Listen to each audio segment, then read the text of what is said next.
नमस्कार विद्यार्थी मित्रांनो, शिवज्ञान स्कॉलर्स अकॅडमी या युट्यूब चॅनल आपलं स्वागत आहे। आज आपण कालमाप या विषयावरील शाब्दिक उदाहरणे बघणार आहे। लक्षात आहे, पहिलं उदाहरण आहे, सकाळी 7:30 शाळेत आलेला निलेश शाळेतून 330 मिनिटांनी घरी जायला निघाला, तर तो किती वाजता घरी जायला निघाला असा प्रश्न आहे। बघा इकडे बघा, काय म्हणताय, सकाळी 7:30 वाजता, किती वाजता, 7:30 वाजता शाळेत आलेला निलेश किती वाजता आला शाळेत, 7:30 वाजता निलेश शाळेत आला, बरोबर। 330 मिनिटांनी घरी जायला निघाला, किती मिनिटांनी, 330 मिनिट, 330 मिनिटांनी तो घरी जायला निघाला, तर तो किती वाजता घरी जायला निघाला असं म्हणताय आपल्याला। आपल्याला ऑप्शन काय दिलाय, तासामध्ये दिलाय। बघा ऑप्शन काय दिला आपल्याला, तासामध्ये दिलाय। बघा 330 मिनिटाचा तास करावा लागेल। मी तुम्हाला सांगितलं होतं 330 मिनिटाचा जर तास करायचा असेल तर काय करावं लागेल, 60 ने मिनिटाला भागावं लागेल, बरोबर आहे।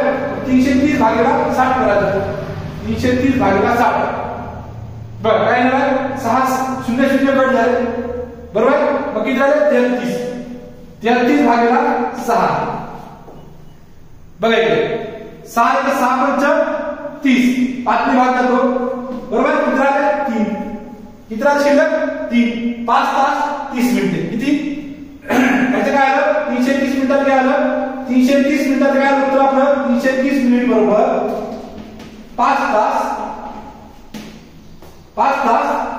30 मिनिट, काय झालं, 330 मिनिट बरोबर 5 तास 30 मिनिटे, बरोबर आहे।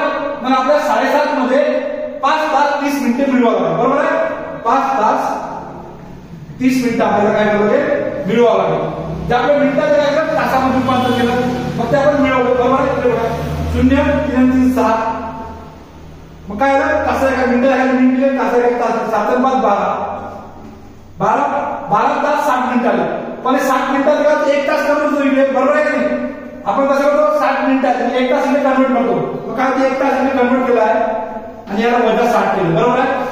किती आलं, 13.0, किती आलं, 13 वाजले, बरोबर आहे। 13 वाजले इथे किती तास दिले आहे, 12 तास वेळ दिले आहे। ऑप्शन मध्ये आपल्याला 12 तासाप्रमाणे दिले आहे, 13 म्हणजे 12 तासाप्रमाणे काय होतं रे, 12 तासाप्रमाणे 13 म्हणजे किती होणार आहे, 1 वाजला, बरोबर आहे। हे जर समजत नसेल तर काय करायचं, 12 तासाने मायनस करायचं, 12 तासाप्रमाणे 12 मायनस करायचं 13 मधून, किती राहणार आहे, हे 0 0, तिथं 2 केलं आहे 0, बरोबर 1, बरोबर 1, हे म्हणजे काय होणार 1। ऑप्शन मध्ये बघा 1 आहे म्हणते, बघा 3 नंबर ऑप्शन, आपल्याकडे ऑप्शन नंबर 3 हे बरोबर आहे, बरोबर आहे। समजलं का तुम्हाला सर्वांना, ठीक आहे। असं दुसरं उदाहरण आपण परत एक बघू, ठीक आहे विद्यार्थी मित्रांनो। आता तसंच आपण दुसरं उदाहरण बघू, बघा मध्यान्हपूर्व 11:45 सुरू झालेले मुलांचे नाटक 3 तास 15 मिनिटे चालले, तर ते किती वाजता संपले।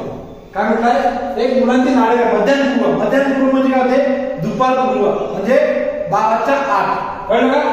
मध्यान्हपूर्व म्हणजे दुपारपूर्व म्हणजे 12च्या आत, किती वाजता, 11:45 मिनिटांनी सुरू झालेले नाटक, बरोबर सुरू झाले, किती 3 तास 15 मिनिटे चालले म्हटलंय, 3 तास 15 मिनिटे चालले, किती वाजता संपले आपण दिलंय का, नाही, 3 तास 15 मिनिटे चालले, मग काय होणार आपल्याला, याच्यामध्ये हे प्लस करावं लागेल, 3 तास 15 मिनिटे आपल्याला काय करावं लागेल, प्लस करावं लागेल।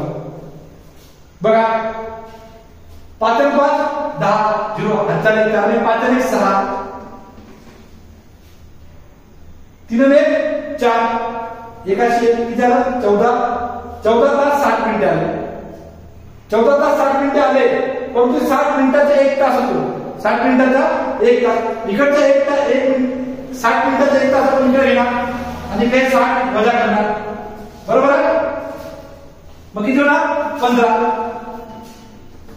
किती येणार आहे, 15, बरोबर आहे का, 15 आले। पण आपल्या ऑप्शन मध्ये काय दिलं आहे, बघा 3 वाजून 5 मिनिट, 3 वाजता 2 वाजून 45 मिनिट आणि 3 वाजून 15 मिनिट, मुलं गडबड होतात, 15 दिलं आहे पण गडबडून जायची गरज नाही। आपलं उत्तर 24 तासाप्रमाणे आलं आहे, पण आपल्या ऑप्शन मध्ये 12 ताशी घड्याळ दिलं आहे, मग काय करायचं, 15 12 ताशी घड्याळाप्रमाणे काय करायचं 12 वजा करायचे. काय करायचे 12 वजा करायचे. बघा आपण ते 0 0 आला 5 2 2 किती आले 5 2 2 3 आले बरोबर आहे. एकाने 0 किती आलं 3. ऑप्शन मध्ये बघा 3 वाजता आहे का बघा इथे ऑप्शन नंबर 2 बरोबर आहे. ठीक आहे. अशा प्रकारे व्हिडिओ जर तुम्हाला आवडले असेल तर आमच्या YouTube चॅनलला लाईक शेअर आणि सबस्क्राईब करायला विसरू नका.